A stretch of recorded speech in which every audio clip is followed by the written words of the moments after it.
থেকে বেসরকারিকরণ চলবে না, পরবর্তী থেকে বেসরকারিকরণ চলবে না, প্রত্যাহার করতে হবে, বিদ্যুৎ বিল অবিলম্বে প্রত্যাহার করতে হবে।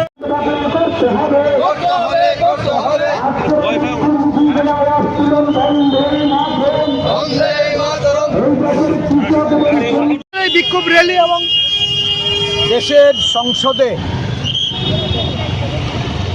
কৃষক এবং জনস্বার্থ বিরোধী বীজ বিল, বিদ্যুৎ বেসরকারিকরণের জন্য বিল সহ 10টি যে বিলের প্রস্তাব খসড়া আকারে আজকে সংসদে আসছে, সংখ্যাগরিষ্ঠতার জুড়ে এবং নানা উপায়ে এই দেশের বর্তমান সরকার জনস্বার্থ বিঘ্ন করে, উপেক্ষা করে যে বিল পাস করাতে চাইছে, তার বিরুদ্ধে সারা দেশব্যাপী যে ক্রোধ এবং মানুষের মধ্যে ক্ষোভের সঞ্চার হয়েছে।